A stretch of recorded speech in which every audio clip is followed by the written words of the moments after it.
Since being over capacity, the San Angelo Animal Shelter has launched a new initiative in hopes of getting dogs adopted, fostered, or back home with their families. Our Adriana Alexander tells us more.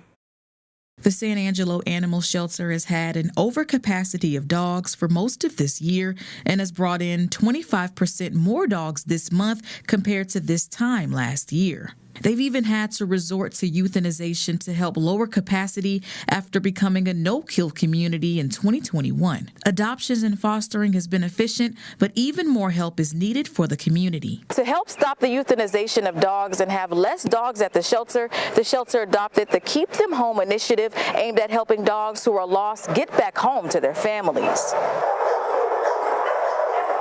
A recent study done at City of Dallas shows that 70% of dogs year after year are found within a mile of their home. For sure that citizen had a failure, for sure that dog shouldn't be wandering loose, but taking that time to hold on to the dog for a minute, get to know your neighbors, post it in your Nextdoor app, walk it that evening, try to match with people. Someone will say, hey, that's so-and-so's dog in the blue house 2 doors down. And that way that is a happy ending for the pet, doesn't have the stress of a shelter intake, is a happy ending for the family. So if you found a stray dog, the shelter recommends housing it for 48 hours to keep it in the home neighborhood and avoid limiting the resources at the shelter. The hope is that the initiative will help prevent any more dogs from having to enter the shelter. You can gauge that situation and say, you know, I've seen that dog running loose a lot. Let's get it into the shelter. Or that neighbor is usually pretty good about keeping up their property appropriately. We can assume that extends to their pets as well. So just given the benefit of the doubt and being neighborly is how we're going to get through this. For more information on the animals at the shelter,